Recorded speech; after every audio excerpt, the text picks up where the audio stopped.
Oh, no, things happen quick there. That's a really long morning, hope everybody's having a nice day.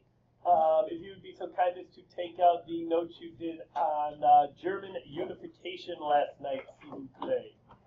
Luke, sit up for a second. Sorry. It's a classic.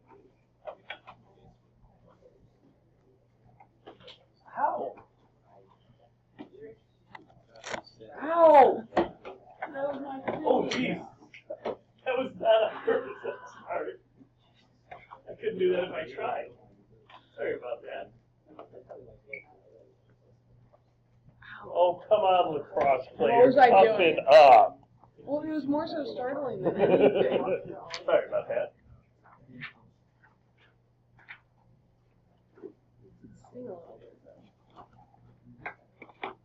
Alright, so we are going to unify Germany today. So let's start the same way we started yesterday. With your partner, go ahead and tell the story of German unification in 1 to 2 sentences. Put together 1 to 2 sentences on German unification. You can start out right with your partner. So, but don't forget, yesterday we talked about focusing on the key words. What key words do you have to have in your sentence for this to make sense? All right, go ahead. So with your partner, develop that. Russia, Austria, Black Prussia, Austria, and Prussia had tension. There's economic tension. There's tensions in Prussia. And then Count Otto got Bismarck.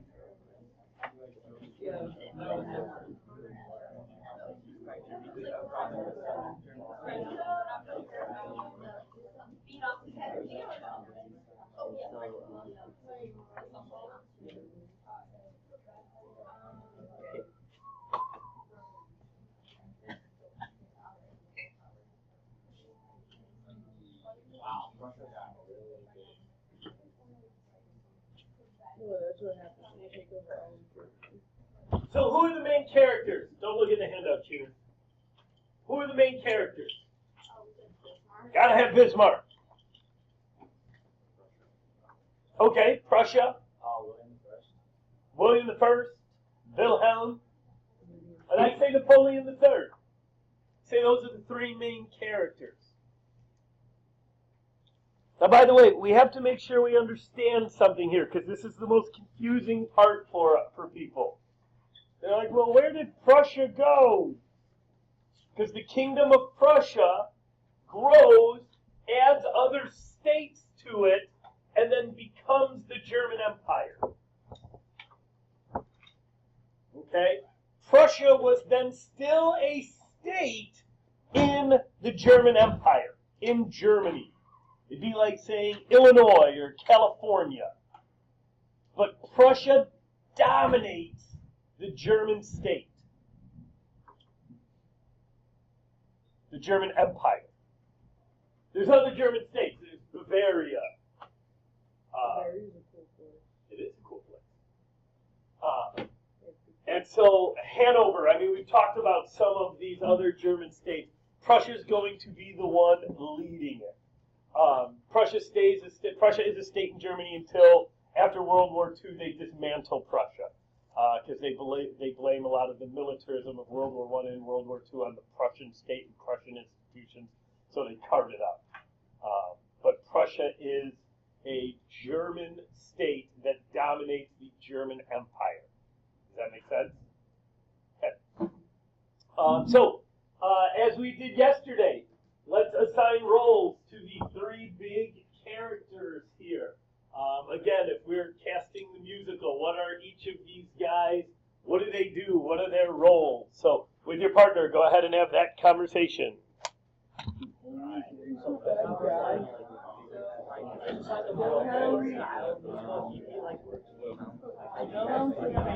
People don't like, but he's trying to be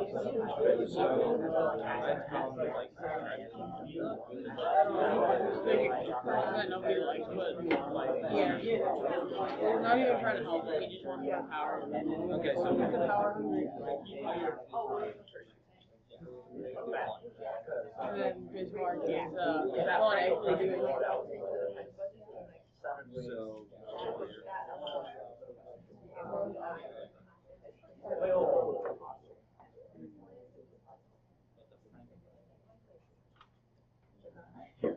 Would you say that Bismarck is a conservative leader who co-opted the agenda of nationalists for the purpose of creating and strengthening a state?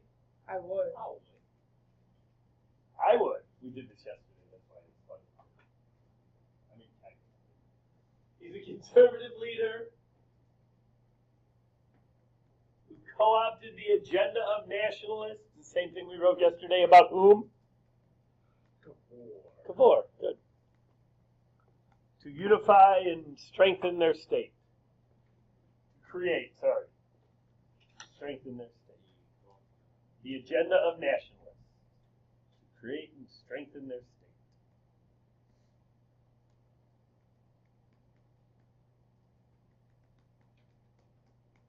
What did you guys call Napoleon III in this case? What character did you give him? Maggie, what did you guys? Sorry, you just took a bite. Nate, what did you call it? Okay. Did anybody get as far as Napoleon? We had him as comedic relief. He almost is, right? Like, the last thing he wants is a strong, united Germany. But a strong, united Germany doesn't happen without Napoleon III. He bungles into this.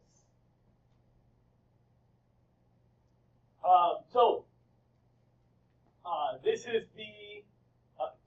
He's forced into this relationship.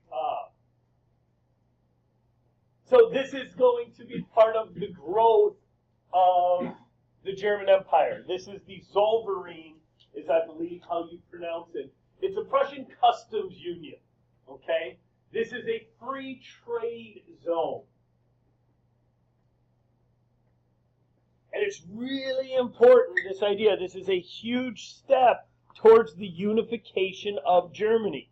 It starts as a commercial unification, as economic unification.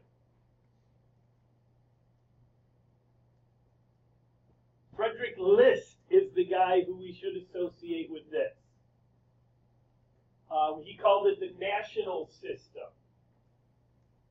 And it's the government supporting the building up of infrastructure, transportation, tariffs, a central bank. And then when you combine that with the Zollverein, the free trade area, you're bringing all of these German states together.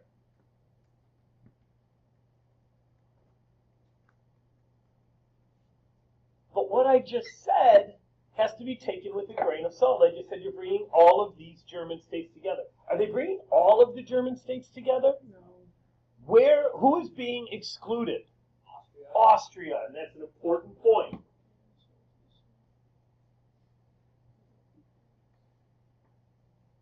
So there is a distinct northern, mostly Protestant, and anti-Austrian bent to this Zollverein and to the national system.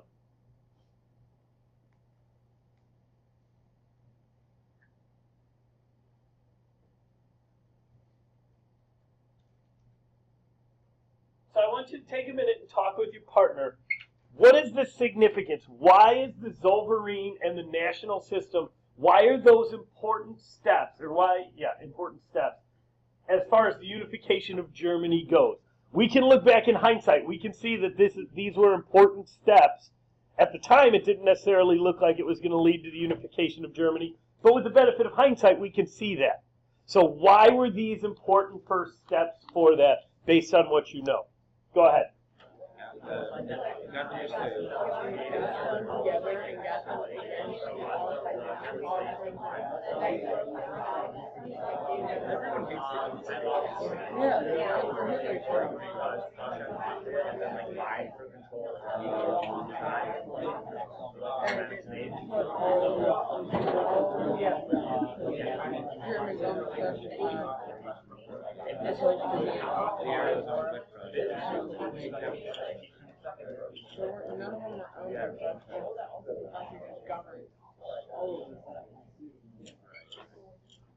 So this is economic unification before political unification. I think we're going to see some parallels to this with the European Union on a bigger scale when we fast forward another 150 years.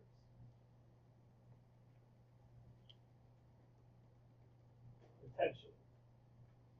All right, very famous quote from Otto von Bismarck. Blood and iron. Not by speeches and majority resolutions are the great questions of the day decided. That was the mistake of 1848 and 49. But by blood and iron. Take a second and talk with your partner about what this quote means. What is Bismarck getting at here? Go ahead.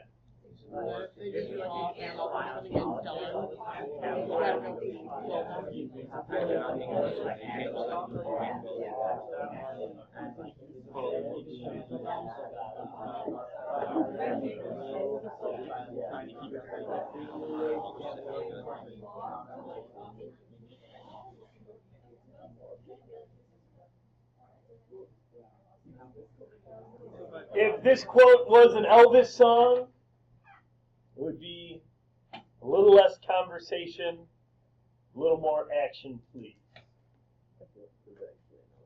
It is. A little less conversation, a little more action, please. Almost any Las Vegas movie, it's played like as they're like going to Vegas. That's what's being played like as the camera's going down the strip. Yes, it's in Ocean's 11. I'm telling you, almost any Vegas movie, like that's the song that's being played. All right. First political cartoon we're going to take a look at today. I just realized my Elvis singing was going to be on camera now for like all time. Thank you. So this is the first political cartoon we're going to look at. And this is one of my favorite days because I get to take down my very own pickleball. The spiked helmet, the pickleball. This is enduringly a symbol of Prussia, eventually of Germany. If you're wondering where this comes from, this is the modern steel version of picture ancient Greek warriors with the big like feather things on their helmets. If you can picture like Greco-Roman, you can picture like Sparty from Michigan State. Like you can picture that. That's what this is. That's the modern version of it. And this is the Prussian helmet, and it will be associated with Prussia and then even Germany. Yeah.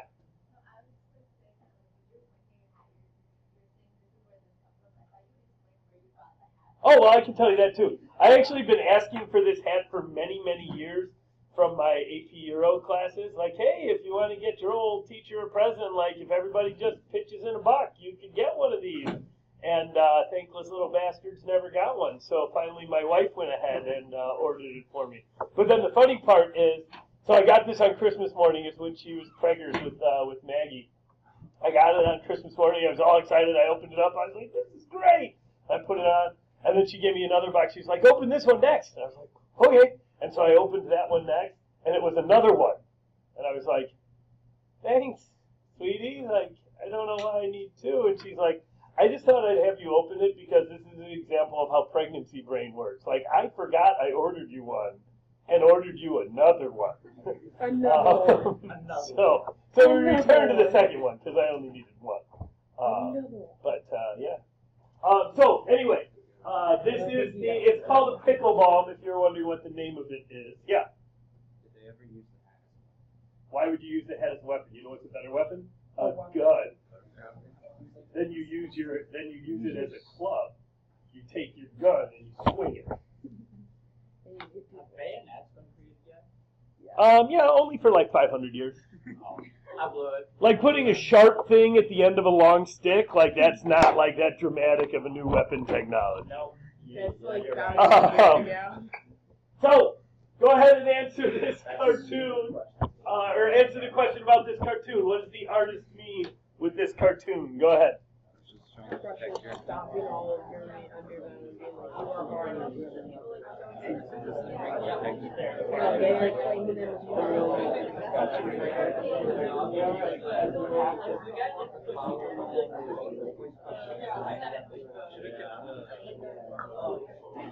rich white people.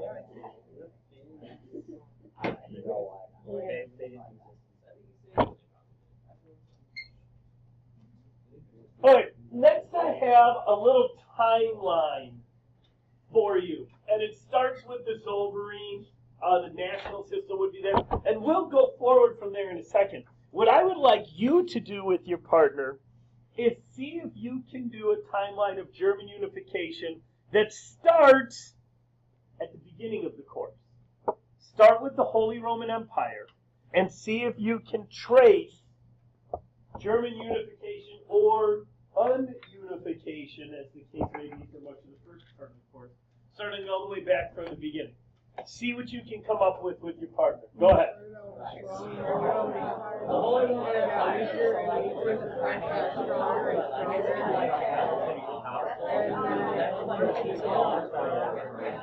And the Protestants, they just didn't work. And then so they just unified them. Prussia, Austria, and then separated the states in the area.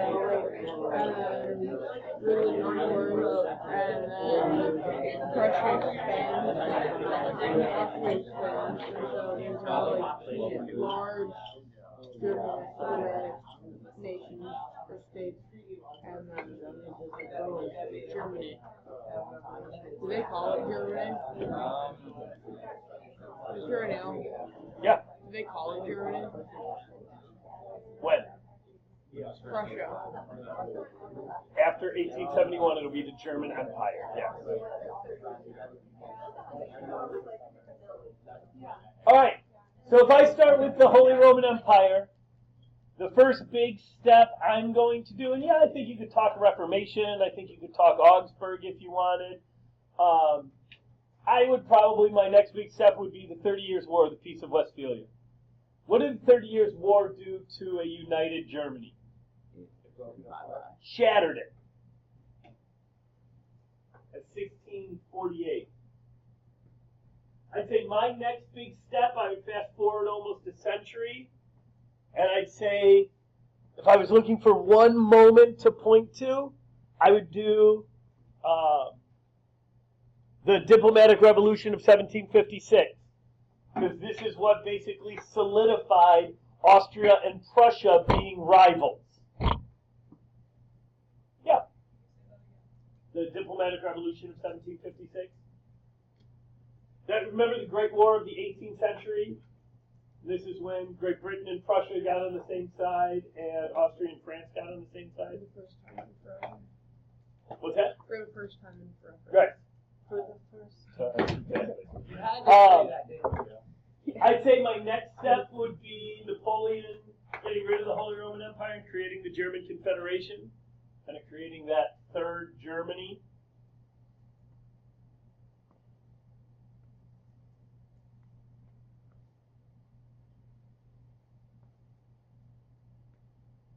My next step would probably be Herder in 1848 and German nationalism, Frankfurt Assembly, all of that whatnot.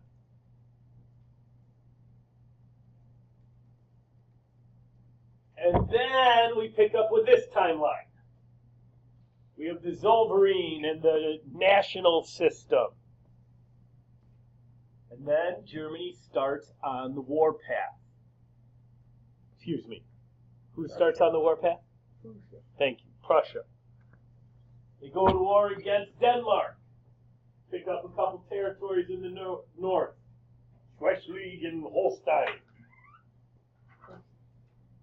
I love this quote. Great Britain almost went to war with Prussia in 1864 in response to the war with Denmark. Bismarck is said to have replied, "If the British army landed in Europe, I'd have my police arrest them." Which says both about the confidence he has in his military and the lack of confidence in a British army. Just completely dismissing that. I think that's pretty cool. Well, exactly. Then the Austro-Prussian War. And you read about all of these, so I'm not going to go into big detail about them. But this was very dramatic for Europe. Because don't forget, Prussia is still a relative upstart here.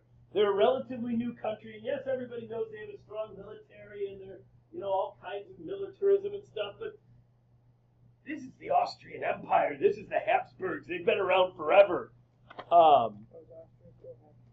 Yes. Oh, yeah. And Prussia beats them in like 9.5 minutes. The 7 Weeks' War. I mean, this is a whooping. And all of Europe all of a sudden is like, oh, okay, this is the real deal now. And then they just don't like France. And so now they form the North German Confederation. Now we almost get a true German empire. But to be the biggest, baddest kid on the block, what do you have to do first? You have to beat France. You have to beat the biggest, baddest kid on the block. But here's the thing. Prussia has been super aggressive up to this point. And so they don't feel like they can start another war. They don't want a coalition against them. So, Bismarck, using all of his best political statesmanship,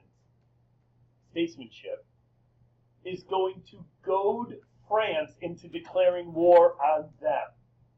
That's what the Ems telegram is that your reading talked about.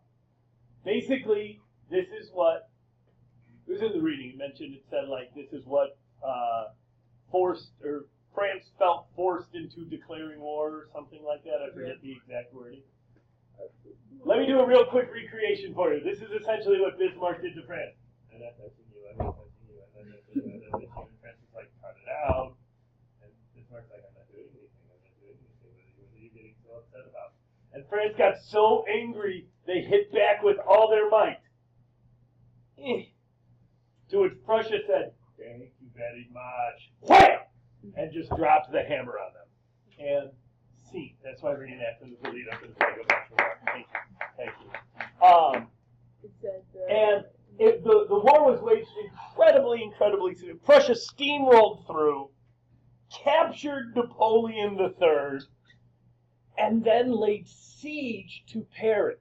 Now, the reason this is important is because they could have rolled in and leveled Paris. What does that make everybody in Europe feel about the Germans then? Scared? What else? Angry. Paris is still like the cultural heart of Europe. So instead they just stood outside and lobbed shells at it every once in a while. Not enough to destroy the city, just enough to make the people of Paris feel like they knew what was going on. This is just one of my favorite moments from that. On the 99th day of the siege, this is an actual menu from a restaurant in Paris. They weren't able to get any food or supplies in. And so, people, restaurateurs, started hunting at the zoo, the Paris Zoo. And dishes include stuffed donkey's head, elephant consommé, roast camel, kangaroo stew, antelope terrain, bear ribs, cat with rats, and wolf haunch in a deer sauce. It sounds delicious, all of it. I think this tells you a little bit about the French as well. That despite the fact that they were under siege for 3 months, they're still worried about maintaining their delicacies. Yeah. I was confused in the reading when it talked about how France declaring war on Prussia would cause the southern German states to unite with Prussia. So the idea is that, well, I mean, think about it in any situation. What's the best way to bring people together? Have a common enemy, right? Have somebody like attacking Germany, and then Germany can, or somebody attacking Prussia, and then Prussia can be like, Germans, come unite against this aggressive French foe. Is basically what they were getting at. So we'll take a look at this political cartoon. This is Lady Germania. Take my word for it. I know she looks pretty ripped. that's a man. Take my word for it. That's Lady Germania. No, she doesn't. That's No, just that's a shadow. just a shadow on her. Okay. And then, oh, by the way, again, don't forget when we're looking at our characters here, remember facial hair. Okay, I forgot to point this out. Wilhelm always has the chops. I mean, those are some phenomenal chops. Check out how the chops, they actually connect to the mustache. Like, that's impressive. Bismarck always has the big bushy stash, and Bismarck almost always shown wearing the pickleball, even though he was not a military guy. So this one depicts him a little differently, but go ahead and see if you can figure out what's going on in this cartoon. All right, I really like this one. I think this one is pretty cool. This is before the Franco-Prussian War, okay, to help you put this in context. Go ahead, have at it. Is Napoleon III the ugly-looking thing? I think it is because It is Bismarck. It's hard to tell, but it is Bismarck. Yeah, that's Napoleon. Ladies and gentlemen, like the federal city-state. Yeah, so the animal attack. Bavarian!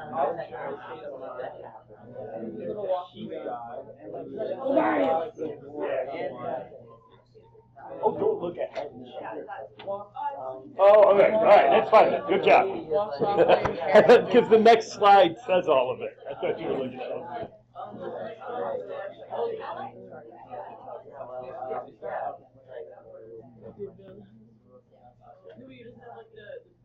Who's it? Bismarck. Oh, yeah. And what is he? What role is he playing in this cartoon? He's a shepherd. So what is he doing with the sheep? Protecting Protecting them from Napoleon III, who is depicted as a wolf. Okay? And so these are, he is preying on the sheep.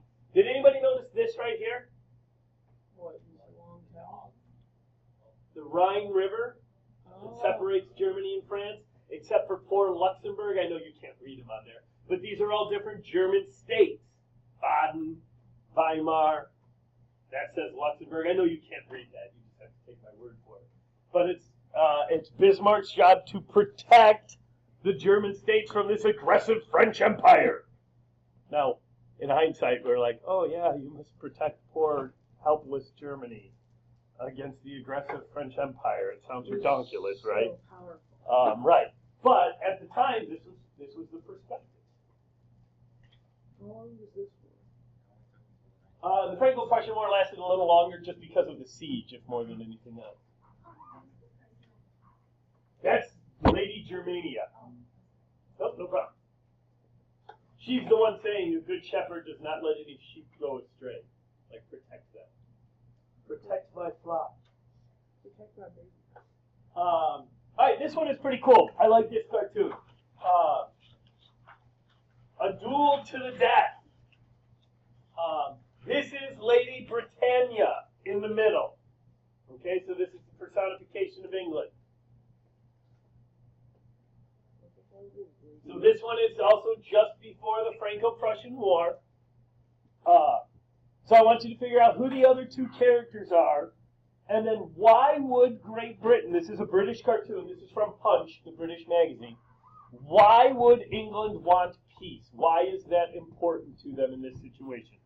Go ahead.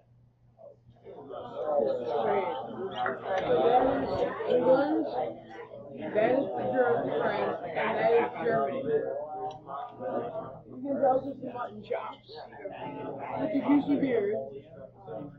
It's net 3 and really high. And they're about to wreck each other. And,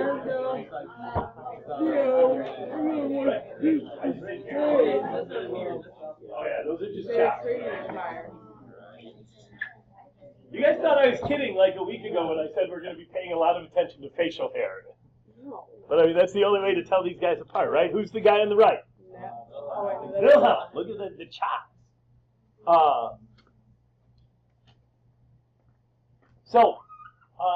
These are actually the next couple cartoons are all depictions of Bismarck in his relation to the German Parliament. Okay, so I want you to talk with your partner about what this is. What is the artist saying in these cartoons, and then what are their opinions of the situation? Okay, so this is all I'm telling you is all Bismarck in Parliament. I want you to talk about what you think that relationship is like, what they're saying, and what's the artist's opinion of it. Go ahead. Manipulated and abused them to be what you want.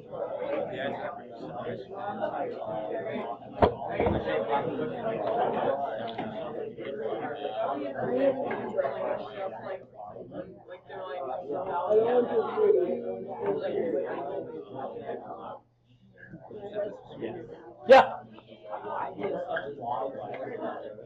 Yeah, what's with those legs? Why does England always want peace? Trade. Trade. War is not always good for trade. Who's fat? Bismarck? Oh, come on. He's got really. I mean, he's not. I mean, he's not like Napoleon III, tiny, slender waist. But I mean, Like that. what's the nature of the related question? Sorry. They have muzzles on. I can't do nothing. What do these artists see as the nature of the relationship now between Bismarck and Parliament?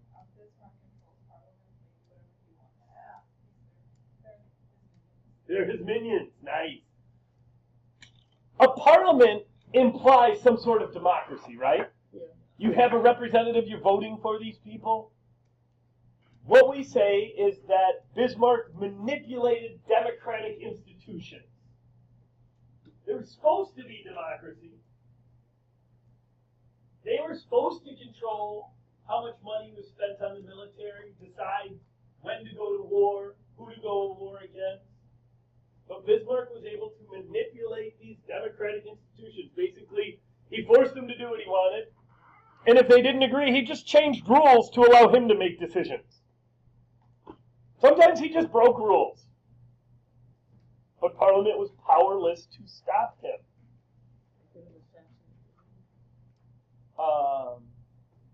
No. All right, we're going to fast forward a couple. I just like to take a look at this one. The guy in the front, once again, look at facial hair. Who's the guy in the front? Wilhelm the First. And who's the puppet master? Bismarck. I even love this. This says the Ems telegram. Ems Wasser. The Ems telegram. He's holding the little mug. And Wilhelm looks kind of comically ridiculous, doesn't he? It's like a pig. I mean, Bismarck looks a little creepy also, don't get me wrong. Looks like a teddy bear come to life. Yeah, how kind of teddy bear do you sleep with? I feel like we're getting an important insight here. I just like my teddy bears. All right, I want you to read this quotation. This is from an old friend, a letter from an old friend to somebody else about Bismarck. So I think this gives us a good insight into Bismarck's way of doing things. So go ahead and read that for a minute.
Okay, your book used the word Realpolitique, and it's an incredibly important term, but your book just said that it was flexible and pragmatic, and that's not nearly enough. Realpolitique is a German word. It means practical politics is the exact translation, but it's more than that. It's based on power. It's based on practical consideration.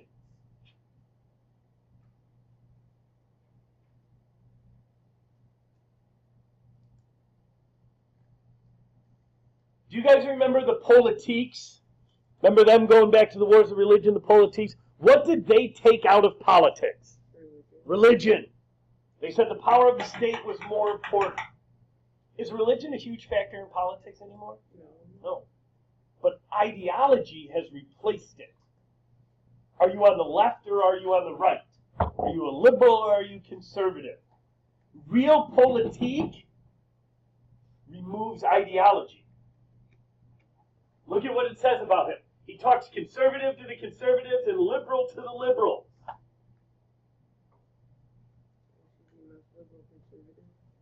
Say again? No, not at all. Bismarck is a diehard conservative, but he's willing to use nationalism. He co-opts nationalism, brings it in.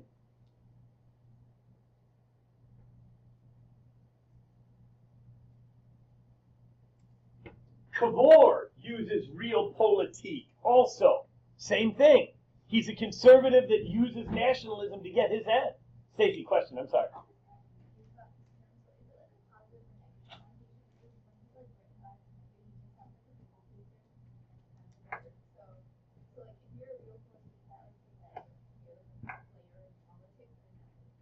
Yeah, it is power politics. And what's the only thing that matters in power politics? Power.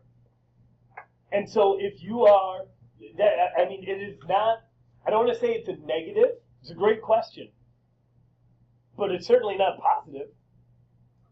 But now look at it from the perspective of Bismarck or from Wilhelm. Their goal is to create a German state.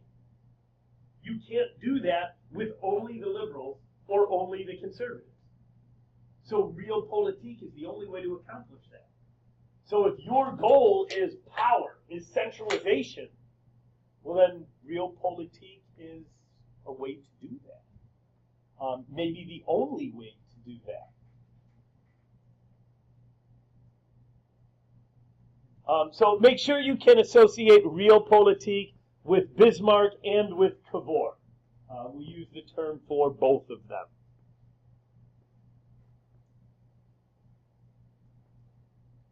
I know you can't see this political cartoon great. I just think it's really cool. It's the three emperors. It's Russia, Austria, and Germany. And Bismarck is being shown as the puppet master of all of them. I just think it's kind of a cool looking cartoon.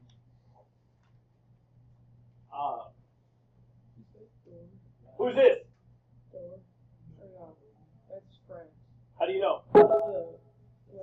Fleur de Lis. Very good. Who's this? That's Norris. Germany. It's like a Germanic Nordic powerhouse. Okay? Same thing here. Okay? Running roughshod. So this is showing over France. This is a very famous picture. This one was in your book, wasn't it? Yeah. This is the proclamation of the German Empire. Where? Germany. No. Paris.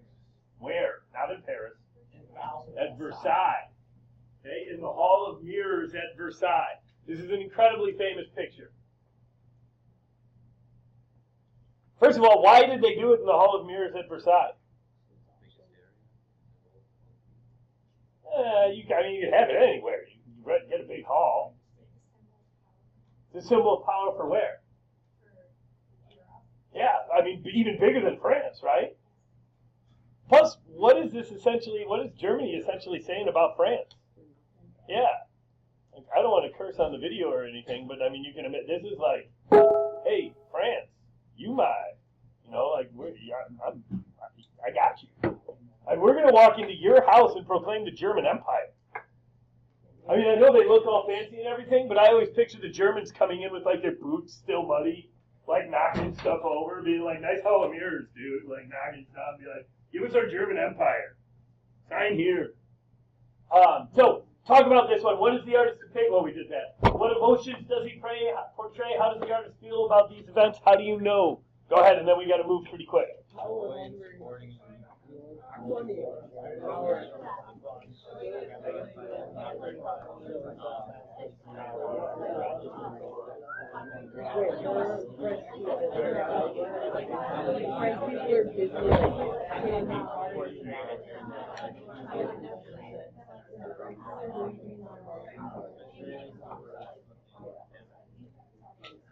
Do you guys remember way back when we did Napoleon, we saw that little grumpy picture of Napoleon when he was forced to abdicate? You remember that, like little grumpy Napoleon kind of sitting in the chair like this? Can you vaguely remember that? Can you see him there? Napoleon, the title of the cartoon is thrown completely into the shade. And there's little grumpy Napoleon overshadowed by Wilhelm and the German Empire. I think it's a cool cartoon. I love this one. This French cartoon comments on the armistice signed between France and Germany. German soldiers hold a dagger to France, dragging away her Alsatian children. Because don't forget, that's one of the big things the Germans got, is Alsace-Lorraine. Yeah, Maggie.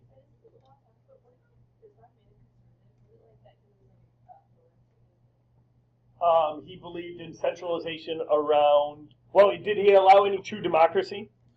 No. What kind of state did he create? Was it a republic? No. Oh, it was an empire. His politics were conservative. He used liberal nationalism to help achieve them. Good question. And I think we're going to see more of his conservatism here. Great transition. Good job. Okay.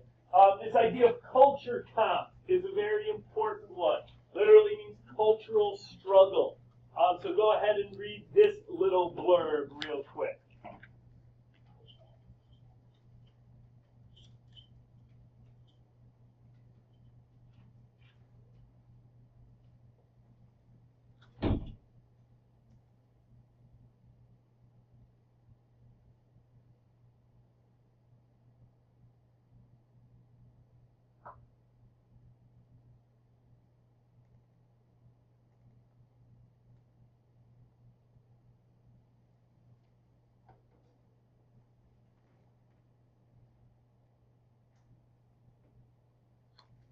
So culture comp is Bismarck's domestic policy to try to unify the German people around Prussian Protestant institutions.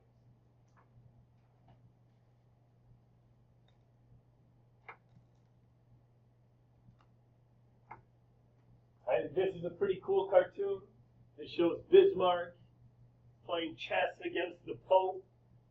Chess is obviously a strategic game, and is a lot of times used as a symbol to show a diplomatic maneuvering. They're trying to checkmate each other. The explanation is on the next slide. Culture comp was the idea of trying to make this new German empire united around German institutions. Do away with the loyalties to the old little states, to Bavaria, to Wittenberg. He's also trying to do away with working class identity. He's very much against the socialists. And Maggie, to continue answering your question, there's another example of how he is conservative.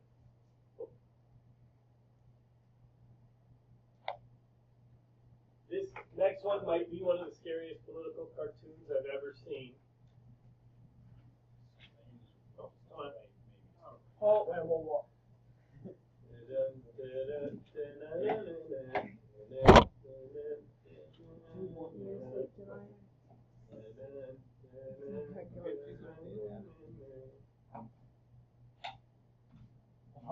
Oh, God, it's socialism. Go ahead and talk with your partner about what's going on in this cartoon. Go ahead. So, yeah, he's shoving the socialists back in the box. As and he can't spring in where it goes.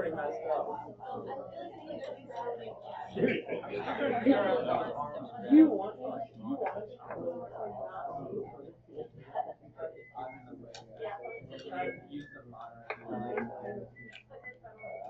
What's the artist's view of socialism? Radical, bad, it's dangerous. I'm not sure if it looks like Bismarck's going to win this one, though, does it? Yeah, but that thing looks terrible.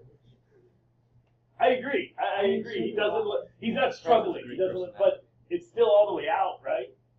I don't know. I don't know what the artist's view is on this one. There he is. Why?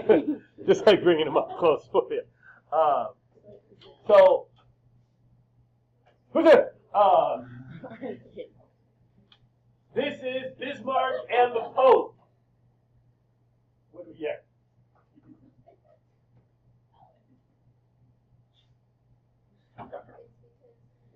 certain dramas that whenever there's a romance, the character slams his hand against the wall, just like the Pope is doing in that picture. You say this is like the Titanic, like the On the car window? Wow, this got really weird. let's move away from that. So this is the Pope and Bismarck, and the name of the cartoon is Of One Mind for Once. Do the Pope and Bismarck agree on many things? No. Okay? The torches read nihilism, democracy, and socialism. Nihilism is an almost anarchistic distrust for all authority. So, what is the artist saying, and how does the title help us understand this cartoon? Go ahead. Most of them don't like Pretty much bonding over a common enemy. my enemy is my heart. That's what it is. Is that right?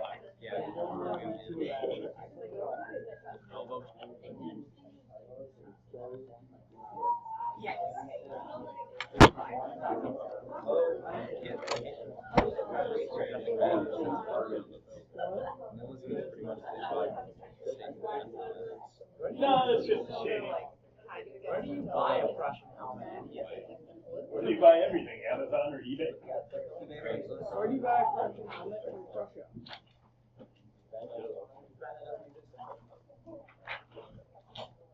Okay, so the document activity that you got yesterday on Italian and German unification, that is due on Monday. And then this is also due on Monday.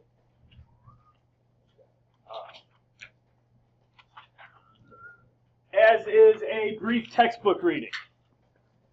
So, as I said at the beginning of the unit, I have always done a really brief conversation about the U.S. Civil War in the age of nationalism.